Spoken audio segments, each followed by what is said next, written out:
Les amis, bonjour à toutes et à tous. Bienvenue dans cette nouvelle vidéo consacrée à l'actualité du Real Madrid et du football. On est en période de trêve, donc il y a moins d'infos, mais on va quand même faire le point sur les dernières nouvelles. En fin de vidéo, je répondrai à quelques-unes de vos questions que vous m'avez posées via l'onglet « Communauté » sur YouTube. Si vous voulez participer la prochaine fois, vous savez où poster vos questions. Commençons par le calendrier post-rêve. Septembre et début octobre s'annoncent chargés pour le Real Madrid. On aura un déplacement chez la Real Sociedad, la réception de Marseille et de l'Espagnol, puis 3 autres déplacements, dont l'Atlético et Kera Almaty.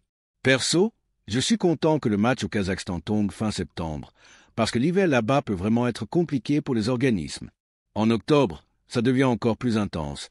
Réception de la Juventus, du Barça, de Valence, puis déplacement à Liverpool. 4 gros matchs en quelques semaines, il faudra être prêt. Côté performances individuelles, l'équipe type de la Liga pour août inclut 3 joueurs du Real, Arda Güler, Vinicius et Kylian Mbappé. Ils ont vraiment été exceptionnels et méritent totalement cette reconnaissance. Pour les récompenses, Xabi Alonso est nominé pour l'entraîneur du mois, Güler pour le joueur U23 et Mbappé est le joueur du mois d'août. On voit que l'équipe progresse et que l'empreinte de Xabi Alonso commence à se faire sentir, avec des résultats très positifs dès le début de saison. Parlons de Kylian Mbappé. Hier, avec la France contre l'Ukraine, victoire 2-0 et Mbappé égalise Thierry Henry avec 51 buts en équipe nationale. Impressionnant. Vinicius a d'ailleurs reposté une story sur Instagram pour féliciter son coéquipier et Mbappé lui a répondu avec un message chaleureux. « My bro, des cœurs ». Cette alchimie entre eux est très positive pour le Real. Aurélien Tchouaméni continue sa progression fulgurante.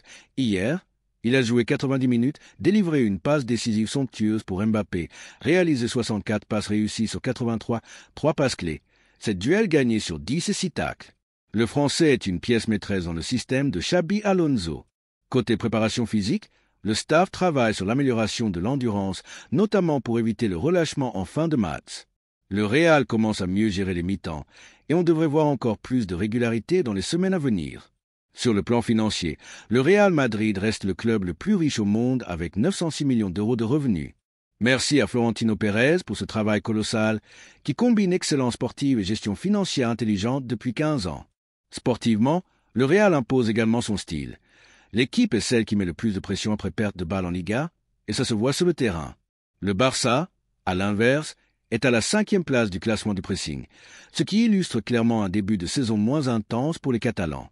Enfin, concernant l'arbitrage en Liga, les polémiques se multiplient et le comité technique devra s'expliquer. Pour le Real, pour le Barça, peu importe, il faut que la Liga retrouve un niveau de justice et de qualité digne d'un grand championnat. Les amis, bonjour à toutes et à tous. Bienvenue dans cette nouvelle vidéo consacrée à l'actualité du Real Madrid et du football. On est toujours en période de trêve, donc peu d'infos croustillantes, mais on va faire le point sur tout ce qu'il faut savoir. En fin de vidéo, je répondrai à vos questions que vous m'avez posées sur l'onglet « Communauté » de YouTube. On commence par le tactique. Sous Xabi Alonso, Jude Bellingham devrait évoluer au milieu de terrain. Si vous avez manqué ma vidéo tactique, elle est dispo dans la description et explique son rôle. Pour résumer, le Real pourrait revenir à un 4-4- de losange, avec Vinicius sur le côté gauche, Mbappé dans l'axe ou sur le côté droit, capable de déborder partout grâce à sa polyvalence. Bellingham peut monter très haut, presque comme un attaquant, un rôle qu'il avait déjà sous Ancelotti lors de sa saison mythique. Le milieu pourrait être complété par Güler, Tchouaméni et Valverde, avec une défense solide derrière. Selon moi, ce dispositif offre bien plus de fluidité qu'un trio d'attaquants classiques qui n'apporte pas toujours grand-chose. Petit aparté, Pedri. Oui, Pedri, que le Real a refusé lors d'un essai. Franchement, c'est incompréhensible. Techniquement, c'est magique, une gestuelle et une vision de jeu incroyable. Il aurait pu devenir un joyau pour le Real, et aujourd'hui, il explose au Barça. Un gros gâchis du côté du recrutement madrilène. Pour la saison 2026 à 2027, petit aperçu du 3e maillot, un rose vif, assez original. Perso, j'adore, ça change des couleurs sombres habituelles. Dites-moi en commentaire si vous êtes fan de ce choix. Côté terrain, le Real a récemment affronté le Castilla en amical et l'a emporté 2-0 grâce à un doublé de Vinicius.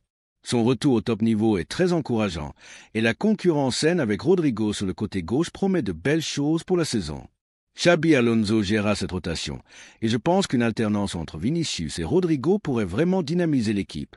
Les gros matchs à venir, le derby contre l'Atlético se jouera le 27 septembre au Metropolitano à 16h15. Perso, je préfère les horaires nocturnes pour ces rendez-vous, mais dites-moi ce que vous en pensez. Moment émotion. Messi a joué son dernier match en Argentine contre le Venezuela et a inscrit un doublé. Quelle carrière!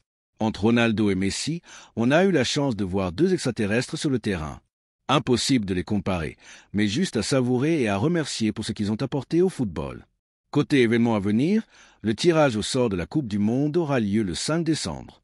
Je ferai une vidéo complète pour analyser les équipes comme la France, le Brésil ou le Maroc. Et bien sûr, côté trophées individuels, le Ballon d'Or approche. Dites-moi en commentaire votre favori, Dembélé, Yamal, Rafinha, Hakimi. Je suis prêt à débattre. Enfin, Sergio Ramos a laissé un maillot dédicacé sur la Plaza de Cibel pour un fan chanceux. Un geste symbolique qui montre que le lien entre Ramos et le Real reste fort. Et maintenant, place à vos questions. Fac. Les amis, maintenant on passe aux questions que vous m'avez posées dans mon onglet « Communauté ». Si vous voulez participer aux prochaines vidéos Fac, tout est disponible dans l'onglet « Post ». Posez vos questions et je m'efforcerai d'y répondre en vidéo. On commence avec la première question de Nat Emmanuel. Penses-tu que le Real peut aller loin en Ligue des Champions avec cet effectif? Honnêtement, je suis beaucoup plus optimiste que la saison passée. Le mercato a été intéressant. On s'est renforcé défensivement. On a de nouveaux latéraux avec Cara et Arnold, et on a un nouvel entraîneur. Le milieu de terrain n'est pas complètement étoffé, mais globalement, l'effectif est solide.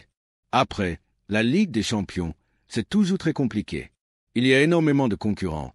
Le Barça, le PSG champion d'Europe, Liverpool qui s'est massivement renforcé, Arsenal qui monte en puissance.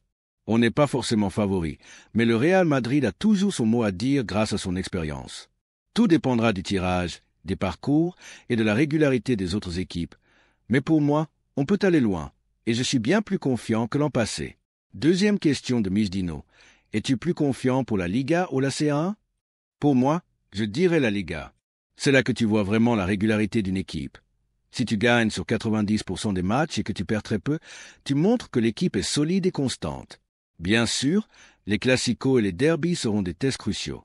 La C1 reste prestigieuse, mais c'est beaucoup plus aléatoire. Un grand parcours est possible, mais un faux pas peut vite te coûter cher. Donc entre les deux, pour moi, la Liga est un meilleur indicateur de progression et de stabilité. Troisième question de Wally.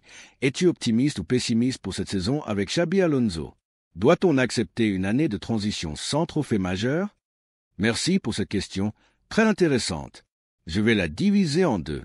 D'abord, suis-je optimiste ou pessimiste? Je suis très optimiste. En très peu de temps, on voit déjà la patte de Xabi Alonso. Pressing, idée de jeu, transition, construction. Ça commence à prendre forme et ses idées sont très claires.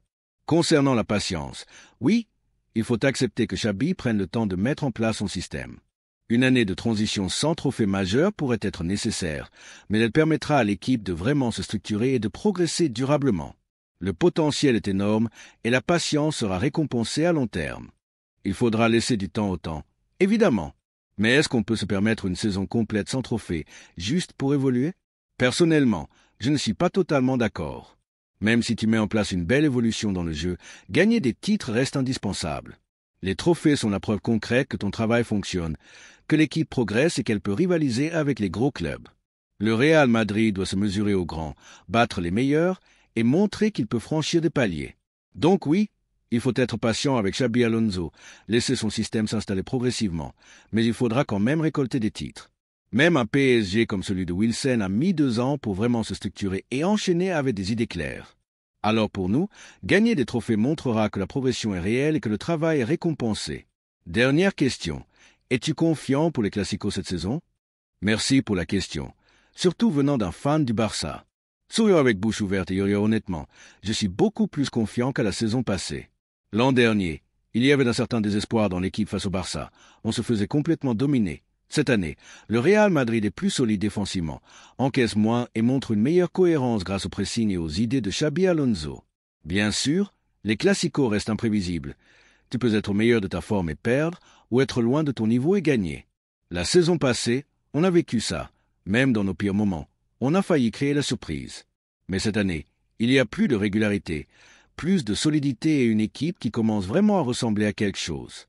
Donc oui, Je suis confiant. Mais comme toujours dans un classico, tout peut basculer en un instant. Voilà les amis, j'espère que cette vidéo vous a plu. Elle a peut-être été un peu longue, mais on a pu revenir sur beaucoup d'actualités du Real Madrid et répondre à vos questions. Si vous voulez participer aux prochaines FAQ, tout est disponible dans mon onglet « Post ». N'hésitez pas à liker, commenter, partager et vous abonner. Du très lourd arrive. Et comme toujours, à vie, pour toujours, à la Madrid. Inadama. Ciao les gars.